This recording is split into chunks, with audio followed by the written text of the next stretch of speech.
আসসালামু আলাইকুম। সবাই কেমন আছেন? আশা রাখি অনেক বেশি ভালো আছেন। মেয়েকে নিয়ে মাদ্রাসা থেকে এসে একদম সবকিছু নিয়ে বসে পড়ছি বিছানার উপর। আর আমার মেয়ে দেখেন অসুস্থ ছিল, যার জন্য ও অনেক বেশি জেদ করতেছিল আর বায়না করার কারণে একদম সবকিছু নিয়ে বসে পড়ছে বিছানাতে একদম খেলা করার জন্য। তো কি আর করা, কিছুই বললাম না, যেহেতু ওর শরীরটা অনেক বেশি খারাপ। আমি ওর সাথে সাথে বসে গেলাম বিছানার উপরই কাটাকাটি করার জন্য। আর পুরা ডক্টর খেলতেছে। ডক্টরের যত যাবতীয় পরীক্ষা নিরীক্ষা করা যত কিছু আছে সব নিয়ে বসছে। রুগী আসলে কিভাবে হাত পরিষ্কার করে স্যানিটারি মেনটেন করতে হবে, সেই হিসেবে সে ওই হ্যান্ড ওয়াশ নিয়ে বসে গেছে। আমাকে বলতেছে যে প্রত্যেকটা রুগীকে এই হ্যান্ড ওয়াশটা ব্যবহার করতে হবে, এটা আমি তাদের প্রেসক্রিপশনে লিখে দেবো। এরকম আমার সাথে গল্প করতেছিল আর ওর গল্প শুনতেছিলাম, অনেক মজাও পাচ্ছিলাম। তো যাই হোক, আর আমার ছোটোবেলা আমার বোনের কথা অনেক বেশি মনে পড়ে গেল। ও যখন 4-5-এ পড়াশোনা করতো তখন সবসময় বলতো, আপু আমি ডাক্তার হব। তো লিখতো, খাতায় লিখতো যে ডক্টর ফারহানা। তো যাই হোক, সরি, ডক্টর ফারজানা। তো এইভাবে তো ওর অনেক বেশি স্বপ্নটা ছিল আর কি। সেই স্বপ্নটা পূর্ণ না হলেও এখন স্কুল টিচার, আসলে স্বপ্ন বড় দেখতে হয়।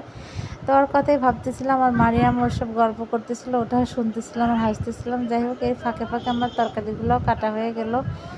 আর স্কুল থেকে এসে একদম এই টাইমটাতে এত বেশি প্যারা লাগে, মানে খুবই অলসতা লাগে, ইচ্ছেই করে না কাজ করি বা রান্না বান্না করি। তো আসলে গরম পড়ছে, প্রচণ্ড গরম। ভাবতেছি এখন থেকে সকালবেলায় রান্নাটা সেরে নেব দুবেলার মনে, যাতে আর এই স্কুল থেকে এসে এই প্যারা না হয় রান্না বান্নার। তো যাই হোক, আপনাদের কেমন লাগে আমার ভিডিও অবশ্যই বলবেন। আর আমি দেখেন গুচি মাছ দিয়ে আলু চির করে রান্নাটা করতেছি, মাশাআল্লাহ অনেক মজা হয়। হাতে মাখানো তরকারি কিন্তু বেশি মজা। আর আমার বড় মেয়ের অনেক পছন্দের একটা খাবার এই ছোট্ট ছোট্ট গুচি মাছ। ও গুচি মাছগুলো অনেক বেশি পছন্দ করে। আর আমি কাঁচামরিচ ছিল না বলতে, মানে বাসায় বাটা কাঁচামরিচ ছিল, ওটাই দিয়ে মাখিয়ে দিলাম। কালারটা মাশাআল্লাহ অনেক সুন্দরই আসছে। তবে বাটা মরিচের পরিমাণটা বোঝা যায় না, ঝালের পরিমাণটা অনেক বেশি হয়ে যায়, যার জন্য আমি খুব অল্প পরিমাণেই দিয়ে নিলাম। দিয়ে সুন্দর করে হাতে মাখিয়ে হাত ধোয়া একটু অল্প পরিমাণ পানি দিয়ে দেবো। মাশাআল্লাহ তরকারিটা অনেক সুন্দর হবে এবং আসলেও অনেক সুন্দর হয়েছিল এবং খেতেও অনেক মজাদার। তো আর বছরকার আমাদের জাতীয় ফল কাঁঠাল, সবাই কাঁঠাল রান্না করে খায়। তো আমার ভুলবশত আমাদের গ্রামের বাড়ি থেকে আম্মা ভুরিভাবে আমাকে যে কাঁঠালের এক টোকরা দিয়ে দিছে। তো কী করলাম, বললাম ফেলে না দিয়ে আমি একটু ভাজি করে খাই। তো বুটের ডাল দিয়ে আমি রান্না করে একদম ভাজি ভাজি করে ফেলছি। বিশ্বাস করেন এত মজার ছিল, আমি তো মনে হয় যে এটা দিয়ে দুই বেলা অনেক তৃপ্তি মতো খাবারটা শেষ করছি।